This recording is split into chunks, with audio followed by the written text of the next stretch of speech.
la koo xam fii la amee ci Sénégal gis nga journaliste boo xam ne journaliste people dañ ko xaalal plateau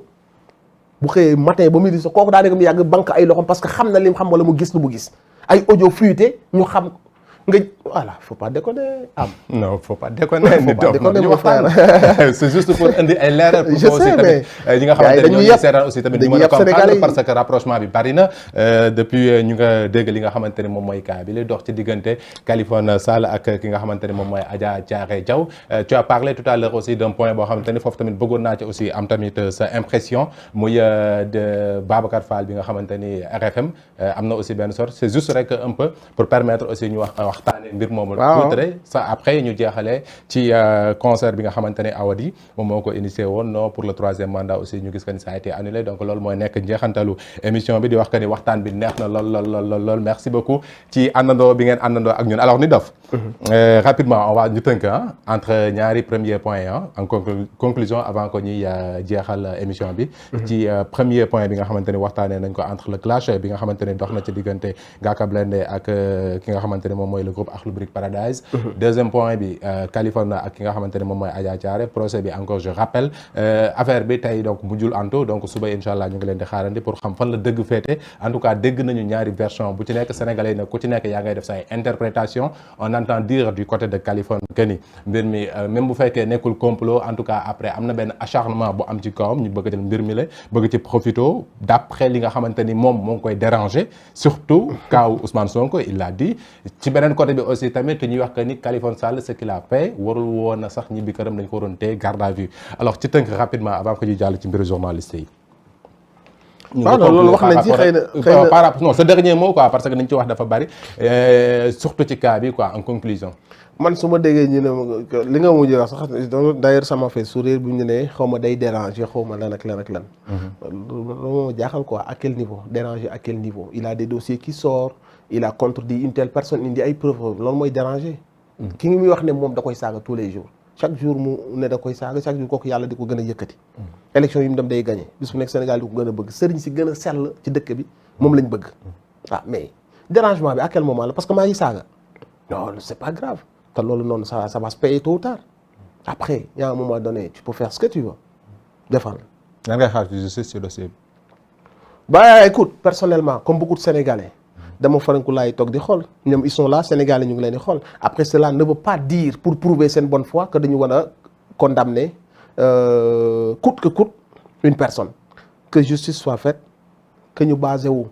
sur les coups et blessures fu mu jugee ak lu ko waral. Est-ce que ça mérite nangam sangam loolu ñoom dañ ko def et leneen li ci des seen certificat médical lu mu wax si c'est avéré si lii wala si là que justice soit faite après que j'ai des doutes sur la nangam de justice et tout ça bon yàlla xam doy na. comme beaucoup de Sénégalais ah. voilà en attendant ñuy xool ana fan la mbir mi du mujjee donc on va parler aussi ci mbir mi nga xamante ni je sais que ni suivre nga ko mu nekk la réplique de Babacar Fall suite à la sortie du député maire Khalifa Sall ki nga xamante ni moom mooy Barthélémy Diaz donc mu nekk mbir moo xamante ni aussi ñu ngi cay yee di yaa bi bëggoon naa aussi am ci sa jàngat en tant que journaliste aussi ak li nga xamante ni Barthélémy tuumaal na ko aussi ñi nga xamante ni ñoom ñooy journalistes yi nga xamante ni ñoo nekk foofu la ci TFM. waaw man xam nga moom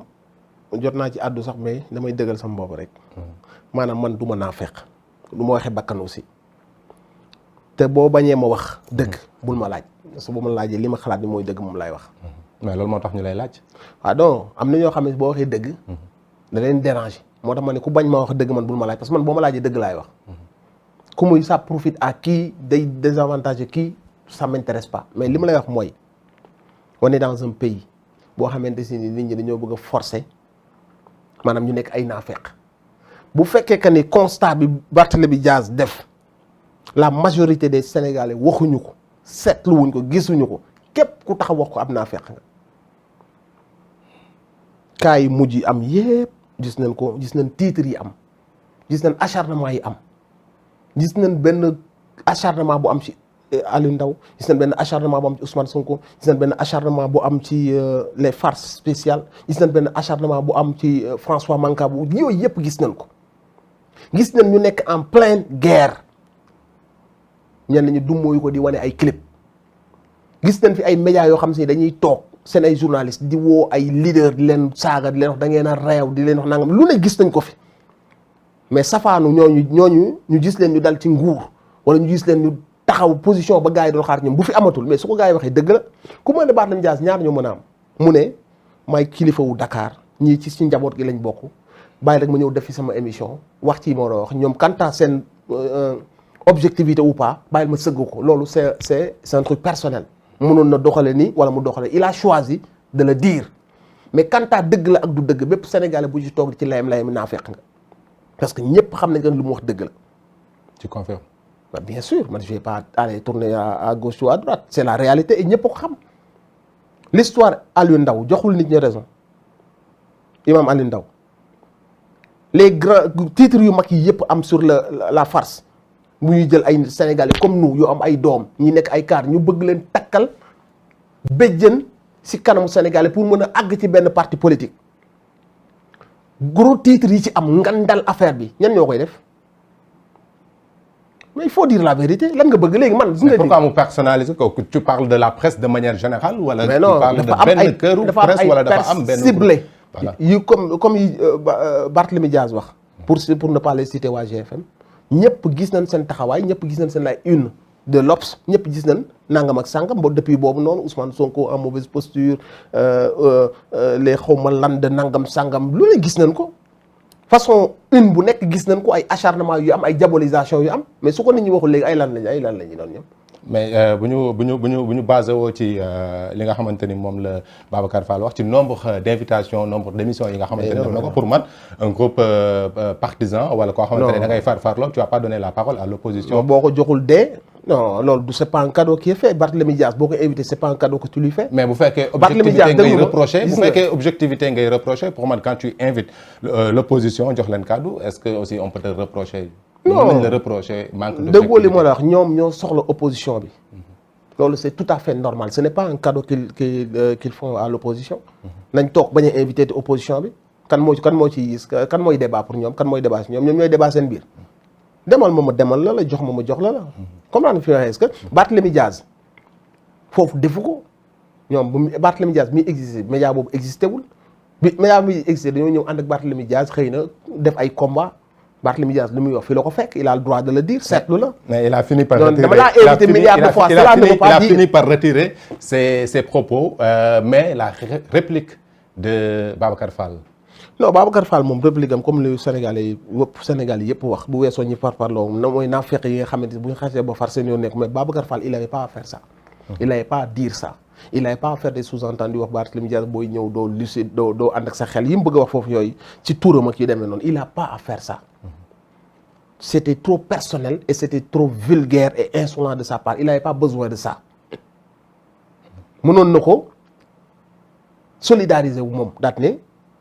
suite aux attaques de Barthélémy Dias maa ngi témoigner sama solidarité au GFM ñun on est objectif suñu liggéey ci yoon lañ koy teg ku d'accordul on est prêt à débattre avec yow nangam sangam mu yem fa du jeex mais li mu def nii da ngaa réew ay goro ñu jur fii nga seen waxu golo yooyu dañu war a bàyyi la mooy ay goro ñu fi jur lan nga boo tu fais allusion à quoi xam nga fi est-ce que ay booy ñëw doo ànd ak sa xel ñu gérer la mais yooyu il a pas à dire des choses que il est qui moom pour loolu mu wax noonu sincèrement parler man da nga koy ñaawlu dama koy ñaawlu comme ni ko Sénégal yépp ñaawloo. est-ce que nekkul li Barthélémy wax moom moo ko metti agul kër gi muy liggéeyee tey boo déggee tey ñu lay taxé tey de manque d'objectivité ou manque de professionnalisme ci sa c'est un avis c'est pas une insulte mënoon naa ñëw ne la yow seen kër gi vous n'êtes pas objectif loolu débat la tu me dis mais tu peux pas dire ça parce que ñun si comme li nga wax invité nañ la fi invité say morom jox nañ la parole mais c'est un débat contradictoire c'est pas une insulte sama avis la mën naa juum mën naa am samay raison aussi yi ma la évoqué lii ay raison la am na Sénégal yu bëri yoo xam ne loolu lañ jàpp il faut tenir en compte cette colère parce que ci yow la ñu bokk say consommateurs la ñu ce sont des Sénégalais yoo xam ne xeex nañ pour yow ils sont battus pour que sa média existe jamono biñ lay malmené tey ji bu amee même ne serait-ce que c'est une minorité bu commencé gise noonu la réaction à avoir mooy essayer de revoir est-ce que acharnement la mais xam nga boo taxee fii naan fii du muru lamentation mais loolu ça ne se dit pas personne n'a besoin de ça les gens ils ont juste besoin de la vérité xam nga il faut pas être aussi prétentieux que ça les gens ils ont juste besoin que les gens soient juste avec eux te xam nañ que ni demewul noonu xam nañ que ni gis nañ ay mbir yoo xamante si ni mi ngi xew ay sénégalais ñu ngi dee ñu jàpp ay sénégalais ñu gis que ne ñii taxawaay bii lañ ci am ay sénégalais seen bakkan di rot ñii di teg ay clip tel ak tel defuñu ay envoyé spécial ci mbir yi yónni woon mais yooyu su ko sénégalais yi waxee saa li nga mën def rek mooy tax en tant que média mooy nga ni dégg naa leen ngeen waxtaan seen biir soit li ngeen ciy tiré mooy non nañu garder suñu ligne wala boog nañ déglu sénégalais wala non ñii benn parti politique la kese bu ñu bëgg a diaboliser mais en tout cas li ngeen mën a def mooy ngeen retiré wu yéen ngeen xalaat par rapport ak parce que mi ngi bëgg a bëri ça commence à se multiplier ci ay manifestations de vos journalistes qui ont été un peu malmenés mais yooyu aussi remettre en question loolu ci taalibe la bokk et puis respecter ce peuple là pour wane que ni je ne suis pas arrogant envers vous je vous écoute man pour man la réaction à avoir mooy soit ñu ngi condamner les propos de Barthélémy Diaz nous ne sommes pas en phase à ce qu'il dit parce que nangam ak sangam nit ñi xam que ni voilà là c'est une réponse correcte c'est une réponse responsable ñoom bu ñu defoon loolu les gens sauront que ils se sont défendus ils ne sont pas d'accord avec Barthélémy Diaz mais quand même ñi ngi bàyyi xel Sénégal yi ne ni déglu ils sont responsables mais tey jii bu ñu bàyyee benn journaliste mu taxaw au sommet du journalisme là on dit que c'est les meilleures audiences ñu gis kooku noonu mu taxaw di dàgga santé di jiñ nit nangam ak sangam di def ay sous-entendus sur son état nangam yu demee noonu c'est extrêmement grave c'est à dénoncer et man xalaat boobu laa si am. Merci beaucoup je pense que ni xalaat bi leer na nous allons terminer avec bien sûr le dernier point donc ci entretien spécial bu ñu nekk di amal ak Nit Doff aujourd'hui il est notre invité donc ñu nekk nag di amal ak moom waxtaan bu yaatu donc ci mbir yu bari le dernier point Nit Doff récemment on a vu un concert qui a été annulé concert boo xamante ni ci initiateurs yi bokk na ci Awadi donc concert bi malheureusement dañu ko mujj annulé ndax lan lan moo tax ñu annulé ko mais li ko taxoon jóg c'était pour dire non au troisième mandat donc ça nous permet d'aborder la question du troisième mandat Nit Doff concert bu ñu annulé ndax loolu question au troisième mandat ñu ngi koy ngun-ngutee ci suuf lan moo ciy nekk sa xalaat. xam nga affaire boobu dafa nekk lu mu maîtriser wul trop. j'ai trouvé ça un peu bizarre. que ci réew mi ñu nekk les vrais combattants. sur le terrain ak les gens yu nekk ci affaire ba ñu xam leen man j'ai pas compris la chose quoi dama ne mu yàgg rek gis concert contre le troisième mandat. donc du coup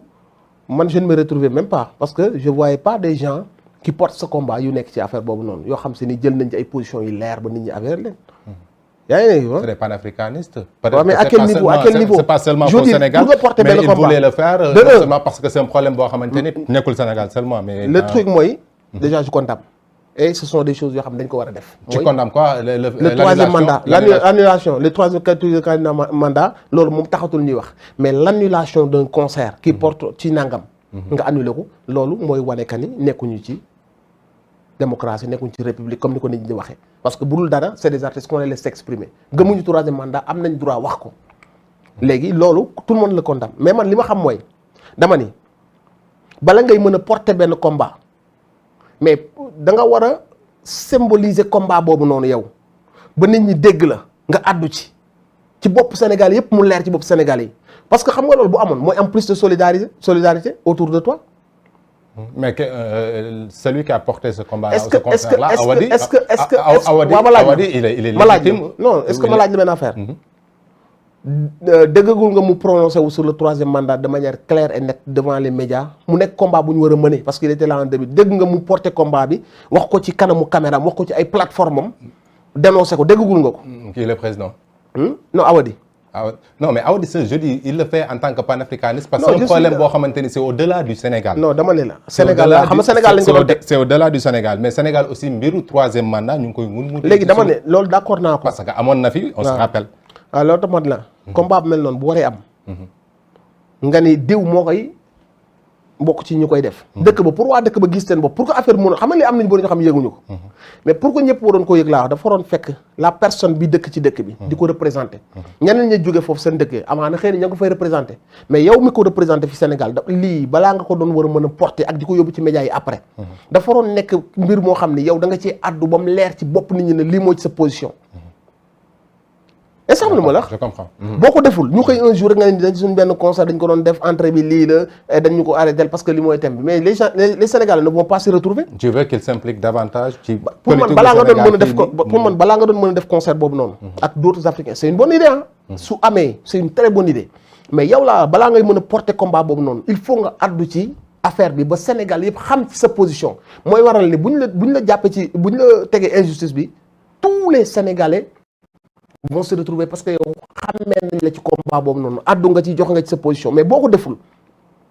y a eu beaucoup yu xew ci dëkk bi say plateforme gis nga am ci position bi en tant que ku ne panafricaniste nga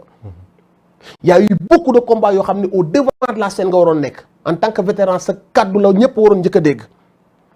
buñ la déglu ci yooyu yëpp moom un silence wala boog si tu te montres c'est pour tes business soo nekkee moom yàgg rek bëgg addu ci benn affaire côté crédibilité ak côté jox affaire boobu jëmm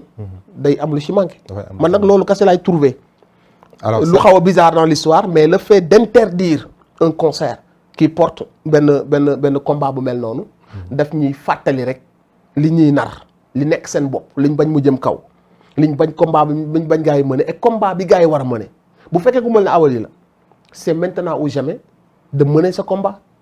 parce que moom da cee naroon def concert non seulement li mu doon def nar a def concert non au troisième mandat la far ñu bañal ko injustice boobu noonu c'est le moment pour moom de porter ce combat du non au troisième mandat parce que y a pas plus noble y a pas plus véridique y a pas plus patriotique que de porter ce combat du non au troisième mandat. lan moo ci sa xalaat yow personnellement par rapport à la question du troisième mandat. non mais loolu je veux dire troisième mandat maanaam man ci li ma gëm. képp ku koy wax. ci réew mi war nañoo am jëflante bu dox suñu digg ak yow ñi dem ci plateau yi di ko wax. parce que saaga la ci suñu réew. képp maanaam loolu nit waru ko pare génn ci gratuitement képp ku dem ci plateau yi di défendre troisième mandat da ngaa saaga sénégalais yi saaga nos morts saaga le combat qui a été mené parce que loolu tooñ la goo xam ne si nit war naa rus a tooñe noonu sénégalais d'après ñun suñu vécu très très très récent il y a eu des morts Macky Sall était avec ces sénégalais là di combattre le troisième mandat kon tey au nom de seen ay intérêt au nom de bëgg continuer benn nguur au nom de bëgg a garder seen ay privilèges bu ñu jógatee suñu ay morts toog ci ay plateau di wax avec beaucoup d'aisance ñuy wax ci troisième mandat toute personne buy def loolu tu es un ennemi du Sénégal et que sénégalais waruñu la bàyyi nga génn ci noonu suñ la réglé wul sa cas maintenant war nañoo régler sa cas après parce que pour moi c'est une agression boo xam ne yaa ngi koy def au peuple sénégalais c'est une insulte boo xam ne yaa ngi koy def parce que lan mooy troisième mandat comment tu peux venir yow toog ci réewu Sénégal nga toog 7 ans wax say wax waxuma sax vidéo yi mais am naka la nit mën a jàkkaarloog ay nawlem ci am réew en 2022 ne leen non bu 7 ans bi comptul mais ça veut dire quoi bu 7 ans bi comptul loolu naka la nit mën a waxee ay nit yoo respecté loolu. interprétation de la loi. bàyyi loolu sax loi bi juriste yëpp wax nañ ci liñ ci wax ba noppi nul ne peut faire plus de 2 mois loolu na ko teg fële wax boobu noonu. mais dama ni le simple fait yow nga am mandat 7 ans lekk ci suñu ay payoor am ci suñuy avantage am ci suñu caisse noire fal ci say ay nit defar ci sa àdduna ba mu xam ni lépp yàññ na nga ne ñu léegi muur leen ko 7 ans yooyu existeetul mais loolu c'est une insulte comment tu peux dire ça à des gens que tu respectes 7 ans yi mais ay France ak yi gis nga leen yow seen mandat bu jeexee nu ñuy def Buhari bii mii lu mu wax ni ci troisième mandat waa Mali yi seen premier ministre bi li mu wax ci troisième mandat yaa ngi koy dégg Alassane Ouattara il a tué plus de 80 personnes pour soppi constitution bi pour toogal fi tubaab bi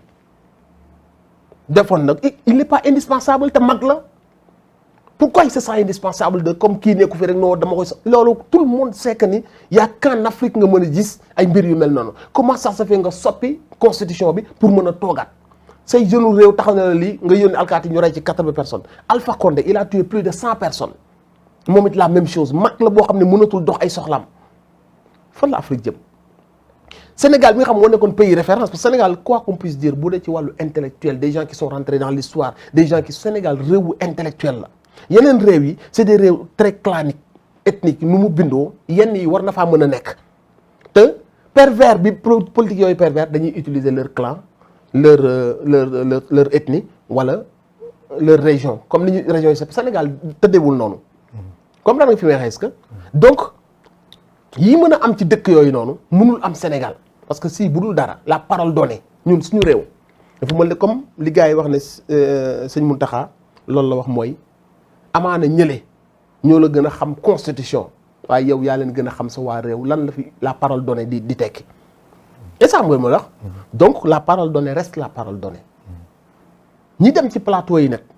jalgati vidéo yi nga xam ne ñoo ko waxoon daaw ñi transhumé weddi seen xalaatu daaw ñi waxoon ci 3e mandat wet seen wax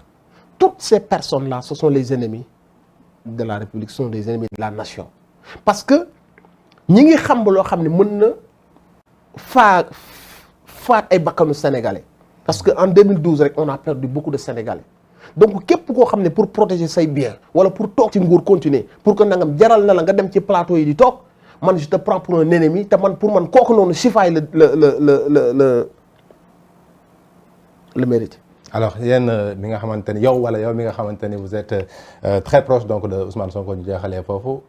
vous êtes prêt wala yéen a ngi préparé li nga xamante ni hypothèse boobu la mën na nekk mënul nekk parce que mosoon nañ ko fi gis boo amee doonul gulet fii ci Sénégal est-ce que vous vous préparez à ce scénario là. mënuma wax ci Ousmane Sonko non ñoom wax nañ seen xalaat ba noppi. mais yow laa ci bëggoon am sa kàddu yow mi nga xamante ni sama kàddu amul non su may waxee mooy mënuma wax seen kàddu ñoom. parce que je ne suis pas représentant de Pastef ñi bokkuma fa awma seen carte membre mais damay wax man en tant que Mor Talla Gueye citoyen wala en tant que nit dof artiste. sympathisant de Ousmane Sonko. oui bu mag bu inconditionnel. en tout cas merci beaucoup li ñu cërale woon ci waxtu jeex na ça a été vraiment un plaisir dalal la waxtaan ak yow mbir yoo xamante ni dafay intéresser Sénégalais ak merci beaucoup aussi tamit ci disponibilité bi gis nañ que ni à chaque fois vraiment fii sa kër la merci beaucoup donc ça fait vraiment plaisir ñu bàyyi la rek nga joxe sa kàddu gu mujj ci thème yi nga xamante ni on a eu à aborder ça donc tout au long de cet entretien. Bah écoute merci beaucoup aussi c'est une passion de parler de suñu réew suñu actualité réew que ça soit mu nekk ci hip hop bi que mu nekk aussi ci lu ëpp hip hop bi njariñ mooy société bi mooy politique bi mooy actualité bi donc c'est un plaisir de venir ici c'est la maison comme tu l'as dit et aussi échange la bu ma neex ak yow aussi donc au plaisir de revenir et de reparler d'actualité inchallah. Allez merci beaucoup amis chers internautes de Sénégal 7 donc c'était votre